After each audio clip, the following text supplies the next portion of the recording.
Hello viewers, कैसे हैं आप सब लोग। उम्मीद करती हूँ आप लोग सब ठीक होंगे। आज जो हमारी रेसिपी है वो है कोफ्ते की, जो कि बहुत ही इजी हैं और जल्दी बन जाते हैं। पहले के लोग जो है बहुत मेहनत करते थे, लेकिन मैंने जो कोफ्ते बनाए हैं उसमें थोड़ी बहुत मेहनत होती है, इतनी ज़्यादा नहीं होती। और हमने मशीन का कीमा भी लिया था, जिससे मुझे सिल पर पीसने की भी ज़रूरत नहीं पड़ी थी।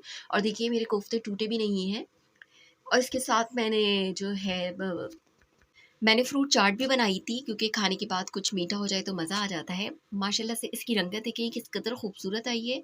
इसकी रेसिपी आज हम आप लोगों के साथ शेयर करने जा रहे हैं। आइए रेसिपी बनाना स्टार्ट करते हैं। व्यूअर्स, सबसे पहले जो है हमने 2 दरमियाने साइज़ की प्याज़ ली थी, जिसे हमने कट कर लिया था। उसके बाद उसमें लहसुन लिया था, अदरक लिया था।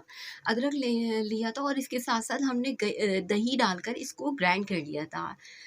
अगर आप लोगों को ज़्यादा ग्रेवी चाहिए तो आप ज़्यादा प्याज़ भी ले सकते हैं। मैंने 2 दरमियाने साइज़ की प्याज़ ली थी। अब दही डाल के हम इसको इन तमाम मसालों को ग्राइंड कर लेंगे। व्यूअर्स, हमने 500 ग्राम के करीब कीमा लिया था, जिसमें मैंने पुदीना डाला था बारीक चॉप्ड करके, अदरक डाली थी बारीक चॉप्ड करके। उसके बाद मैंने 2 हरी मिर्चें भी डाली थी इसके अंदर बारीक चॉप्ड करके। और ये हमारा जो है मशीन का कीमा है, हाथ का पिसा हुआ नहीं है, मशीन का बारीक पिसा हुआ कीमा है।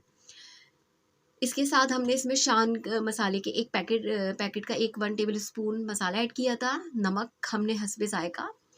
उसके बाद हमने गरम मसाला भी इसके अंदर डाला था, तकरीबन हाफ़ टेबल स्पून। और इसके बाद हमने 2 हरी मिर्चें भी इसमें बारीक चॉप्ड करके डाली थी। व्यूअर्स, हमने पैन लिया था जिसमें हमने तेल डाला था। तेल गरम हो जाने के बाद हमने इसमें वो तमाम प्याज़ वग़ैरह ऐड कर दी थी जिसे हमने ग्राइंड किया था।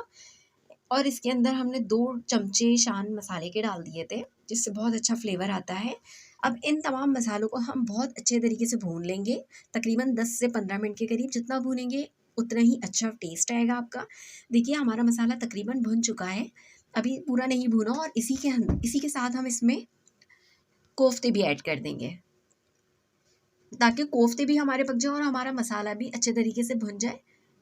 इसके साथ हमने कोफ्ते ऐड कर दिए हैं और अब हम इसको 10 से 15 मिनट के लिए फिर से भूनेंगे, जब तक हमारा तेल ऊपर नहीं आ जाता। व्यूवर्स, हमारे मज़ेदार से जो हैं कोफ्ते तैयार हैं। अगर आप लोगों को मेरी वीडियो पसंद आए तो please like, share and subscribe ज़रूर करके हमें बताइएगा कमेंट्स करके। इसके साथ मिलते हैं नेक्स्ट वीडियो में। जब तक अपना ख्याल रखिएगा। अल्लाह हाफ़िज़।